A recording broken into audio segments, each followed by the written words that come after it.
Thank you very much for having me, and thank you very much for the invitation to share the views from Chisinau today. You have quite a delegation from Moldova. We had the Prime Minister speaking about our EU accession path, and I'm happy to share with you some of the thoughts on the geopolitics in our region and how do we achieve sustainable peace. For us, this is really a matter, an existential matter. Moldova has around 1,200 kilometers length of border with Ukraine. From Chisinau to Odessa, it's only 3 hours by car. So for us, what happens in Ukraine is of an existential importance. So here, seeing the trends, the imperialistic trends coming from Russia, I think there are 3 things that we need to consider. One is, of course, the return to the international rules-based order. Without that, there is no way that we can talk about European integration of Moldova, Ukraine, Western Balkans, doesn't matter. Peace on the European continent is a matter of returning to the international rules-based order. Here, this goes along, the second thing I want to mention is our unwavering commitment to supporting Ukraine as long as it takes. We oftentimes say this, but we also start feeling among our societies a feeling of fatigue. And this is really unacceptable considering what kind of signals we might give in case if we're not fully committed to Ukraine winning this war on its terms of how it understands peace. Peace for Ukraine is the peace formula that President Zelensky has put forward, and I'm sure that Minister Kuleba will be able to share with us more around that. But this would be the second most important thing for a sustainable peace, to make sure that Ukraine is able to stand on its ground and win this war. And third, which I think is most important for us democracies, is to be able to defend our democracies at home. We are not taking very seriously the disinformation, the propaganda, the electoral interference, and these are the first signals, the first risks that our democracy is in danger. My own country, Moldova, we will have presidential elections this October. We'll have a referendum on our pro-European course this October.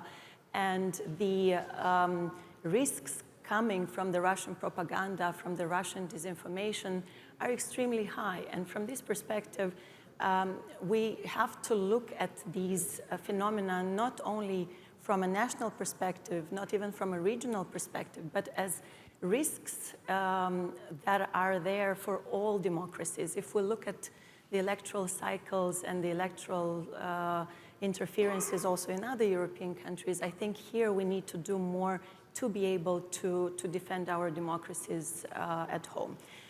To move second, where is the role of the EU in all of this, and how can we ensure that EU stands united, speaks with one voice, because that is exactly when it's at its strongest. I think first and foremost, the European Union needs to acknowledge the success of its enlargement policy. I think every country that feels European, be it in the Western Balkans, be it in Eastern Europe, deserves the possibility to, on a merit-based process, of course, to be part of the European Union. And here I would like to just express my deep gratitude to Greece, but also to all other EU member states for officially launching the EU accession negotiations with my country last week. A second very important thing is to ensure that that the European Union strengthens its defense capabilities as an utmost priority in the next political cycle in Brussels. And third but not last, again, I will go back to the fact that we need to build resilient democracies at home. This means, at least for my country, being fully independent from Russian gas, a tool that has been weaponized for decades to be able to keep us silent, to be able to keep us in line with a certain foreign policy that was desired from Kremlin. So from this perspective, strengthening our energy security, and here our cooperation with Greece is of great importance, is something where we all need to work on the European continent.